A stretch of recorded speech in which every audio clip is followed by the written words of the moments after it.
Hello বন্ধুরা, welcome to my YouTube channel.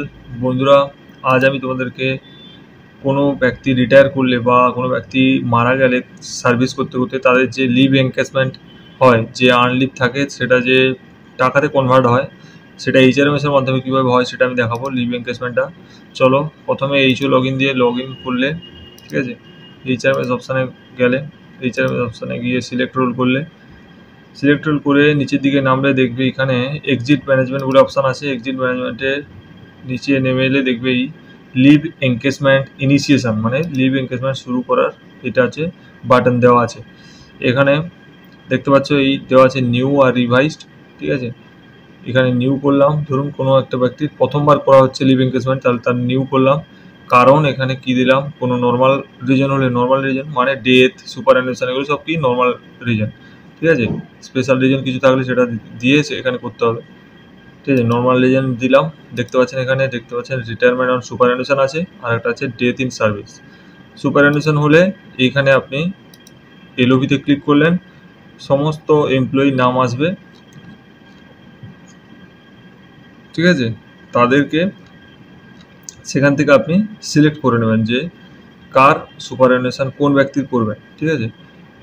এবার ধরুন আপনি এখানে ডেথ করলেন, তাহলে যে মারা গেছে তাদেরকে এমপ্লয়ি এক্সিট করে দিলে এখান থেকে তাদের নাম আসবে, দেখতে পাচ্ছেন এদের বাকি আছে, এরা মারা গেছে কিন্তু এদের বাকি আছে লিভ এনকেজমেন্ট তৈরি করতে, ঠিক আছে। তাই এখান থেকে ধরুন এই ব্যক্তির করলাম, এই ব্যক্তি সিলেক্ট করলাম, সার্চ করলে এর দেখবেন সমস্ত ডিটেলস দিয়ে দেবে। এ লাস্ট কত টাকা বেসিক পে পেত সেটা দিয়েছে, তার মধ্যে ডিআরএনএস অ্যালাউন্স কত ছিল সেটাও দিয়েছে সেই সময়কার, ঠিক আছে।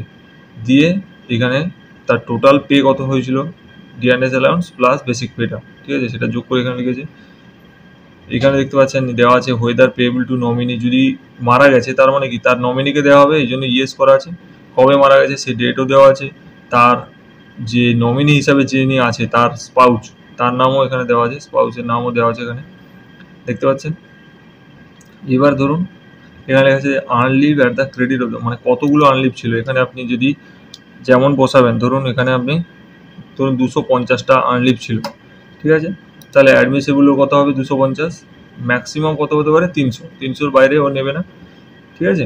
এখানে ধরুন কারুর করলেন 350টা আছে, কিন্তু ওকে কত দেবে দেখুন, ওকে 300ই দেবে, ঠিক আছে।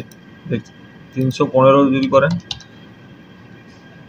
315 ম্যাক্সিমাম কত হবে 300টা, ঠিক আছে। ম্যাক্সিমাম কত হবে 300টা আর্ন লিভ ম্যাক্সিমাম দেওয়া যাবে। এই ম্যাক্সিমাম 300টা আর্ন লিভে আপনি এখানে ক্যালকুলেশন করে দেখে নেবেন, ক্যালকুলেশন করলে এইখানে চলে এসে দেখুন নিজে থেকে এই টাকাটা ওর আর্ন লিভ যে এনকেজমেন্ট সেটার মাধ্যমে ও পাবে এই টাকাটা, এই 300 দিনের আর্ন লিভে ও এই টাকাটা পাবে, ঠিক আছে। এবারে এটাকে কি করবেন আপনি এখানে সেভ করবেন। সেভ করলে কি হবে, সেভ করার পরে আপনি এটা আপনার ডিডিওকে দিয়ে অ্যাপ্রুভ করে দিলে কি হবে, স্যাংশন অর্ডার জেনারেশন হয়ে যাবে। কী হবে, স্যাংশন অর্ডার জেনারেশন হয়ে যাবে, যে লিভ এনকেজমেন্টের স্যাংশন অর্ডার জেনারেশন হয়ে যাবে। দিলে এইখান থেকে আপনি স্যাংশন অর্ডারটা প্রিন্ট করে নিলেন, যেটা বিল তৈরির কাজে লাগবে, ঠিক আছে। আর এটা কোন বিলে হবে, এটা TR50 বিলে হবে। তো চলুন বন্ধুরা করি। এখানে দেখুন সার্ভিস বুক দেখে পাওয়া গেল কি ওর আছে 284টা আর্ন লিভ আছে। তো 284টা আর্ন লিভ, ওকে 284 হয়ে গেছে। 284-র ক্যালকুলেশন এখানে আপনি দেখে নেবেন। 284 আর্ন লিভের ক্যালকুলেশনটা কি, আর্ন লিভের ক্যালকুলেশনটা হচ্ছে টোটাল পে যেটা দেখাচ্ছে এখানে 25,960, ওটা গুণিতক আপনার আর্ন লিভ কত আছে 284 ভাজিত কত হবে 30, এটা হচ্ছে হিসাব। দেখতে পাচ্ছেন 2,45,754, ওখানে দিয়েছে 755, 754.6 আছে, এই জন্য 755 দিয়েছে, ঠিক দিয়েছে, বাস ঠিক দিয়েছে। যখন আপনি এখানে কি করবেন, এখানে জাস্ট একটা সেভ করলেন, সেভ করলে দেখুন এখানে আসছে অ্যাপ্রুভ, তারপরে দেখবেন এখানে রিজেক্ট, তারপরে স্যাংশন অর্ডার জেনারেশন, তারপরে রিফ্রেশ। এখানে ডিডিওকে দিয়ে অ্যাপ্রুভ করাবেন, হয়তো হতে পারে যে আপনিও অ্যাপ্রুভ করতে পারেন, এটা বিনা ডঙ্গুলে এটা অ্যাপ্রুভ হয়ে যাবে, ঠিক আছে। ডিএসসি না ছাড়াই এটা অ্যাপ্রুভ হয়ে যায়, কিন্তু করার প্রয়োজন নেই, একবার ডিডিওকে দিয়ে দেখে নেওয়াটাই ভালো। তারপরে স্যাংশন অর্ডার জেনারেশন করে নিলে এখান থেকে এটা TR50 বিলে হবে। চলুন আমি আপনাকে বিলটা দেখিয়ে দিই কোথা থেকে বিল হবে। স্যাংশন অর্ডার জেনারেশন হয়ে গেল, এরপরে আপনি কি করবেন, ডিডিও লগ ইনে যাবেন। বিল করতে গেলে আপনাকে কী করতে হবে, ডিডিও লগ ইনে যেতে হবে। ডিডিও লগ ইন দিয়ে আপনি লগ ইন করলেন। লগ ইন করার পরে আপনি ই বিলিংয়ে গেলেন। ই বিলিংয়ে দেখবেন এখানে অলরেডি স্যাংশন ইনবক্স বলে দেওয়া আছে, স্যাংশন ইনবক্স। স্যাংশন ইনবক্সে আপনি ক্লিক করলেন। লিভ এনগেজমেন্ট TR50 বিলে হয়, তো TR50-তে ক্লিক করলেন। ক্লেম টাইপ, এখানে ক্লেম টাইপে গিয়ে আপনি লিভ এনগেজমেন্ট কোথায় আছে সেটা সিলেক্ট করবেন।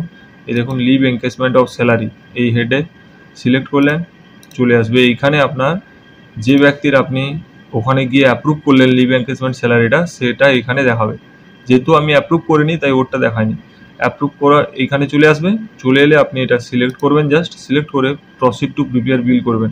প্রসিড টু প্রিপেয়ার বিল করলে ওখানে আপনি বিল নাম্বার দিলেন, দিয়ে ওখানে আপনি ডেট দিলেন, দিয়ে বিলটা প্রিপেয়ার করে নিয়ে আপনি পাঠিয়ে দিতে পারেন। ঠিক আছে, ট্রেজারিতে এইভাবে বিলটা হয়ে যাবে।